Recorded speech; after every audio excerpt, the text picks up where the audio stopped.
Mining Affected Communities United in Action Group, that's MACUA. Its National Deputy Secretary, Bongani Bongani Jonas.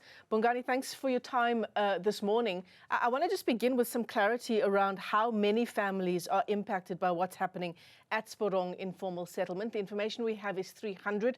I'm looking at your statement, and it says 600 families have been impacted by this. Thank you, Michelle, and thank you to the viewers. Michelle, I think in earlier news today in Motsweding FM, the mayor attested to the number increasing to 650 residents that are being displaced at the current moment in Sporong. So that's 650 people, not families. It can't be families because of if it were families, the whole hall could not accommodate 650 families. Yes. Yeah. All right. I want to just talk about what residents have told you as MACUA, Bongani, about these threats of violence, kidnappings and armed intimidation that have led them to flee their homes and to now be sheltering, for the time being at least, in this community hall. You see, we are so deeply concerned about the escalating violences, more especially in the Randwe city. If you can relate to what has transpired in Nokolo Tavern in Bekestal, and also in the same area, which is Sporong, that there are current rising attacks, and these attacks are being purported to be linked to illegal mining.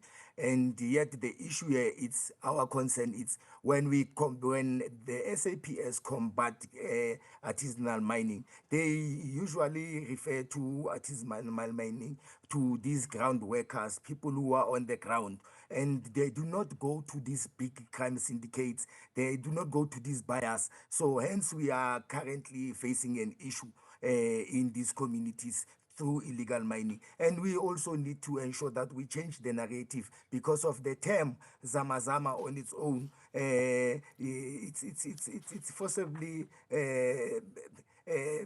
not right also because of anybody who goes to work and in an informal space, they are referred to being Zama Zamas. So we need to look at the actual issues, what is happening there. It's on the basis of the derelict mines that the DMPR doesn't want to combat.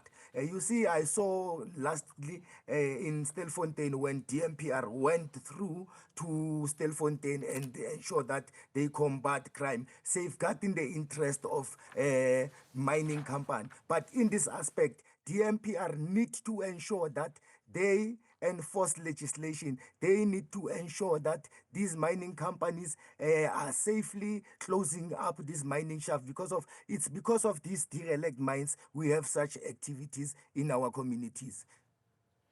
And I think it's important to point out, just to keep the focus for a moment on the families impacted by this. This is not a voluntary evacuation of their homes, Bongani. People feel that their lives are in imminent danger. Yes, indeed, Michelle. Hence, I am indicating that the issue now that needs to be taken into consideration is that the community are saying they want to be relocated.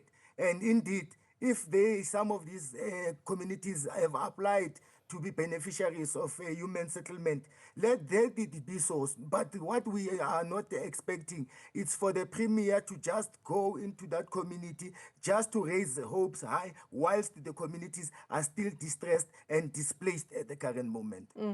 So again, just looking at your statement as MACUA, you've talked about the role players in the scourge of illegal mining that's impacting communities like Sporong. But you're saying that it is deductive to just say that this is an illegal mining issue because there is this chain of other individuals that must surely be part of what's taking place in communities like Sporong. Yes, indeed. You see, by merely if there would be syndicate leadership that would be arrested, asset seizure, accountability, and enabling actors. You see, that would also be an issue to address this issue. Remember that, moreover, we should not divert our attention from derelict and ownerless mines, mining companies that fail to rehabilitate and secure sites, regulatory collapse within Department of Mineral and Petroleum, and the corruption collusion at multiple levels of the state. You see, that we also need to take into consideration that in as much as we want to combat and advocate that illegal mining needs to be done away with it, we also need to have a strong intelligence and a strong prosecuting authority so that we are able to combat this crime. We've seen operations like Vala Mgodi, months-long operations, in particular communities. Stilfontein comes to mind, and they've resulted in numerous arrests. But this doesn't seem to have made the kind of impact that one would expect. Yes, remember with Operation Vala Mgodi, as I have indicated, it's that with crimes related to illegal mining, there are no crime syndicates, there are no buyers that they would be arrested. Only it's those who are doing a normal and honest mining for survival. But those are the people who would continuously being arrested. But with the big crime syndicates, those who are managing the sector, those who are buying the gold and exporting the gold, there's nowhere in the news or anywhere that's been reported that they have been arrested. Still in Stilfontein today, the kingpins haven't been arrested, and still they are continuing arresting those who are doing minor activities, those who are working the grounds, not the big fishes. Bongani Jonas, let me thank you for your time.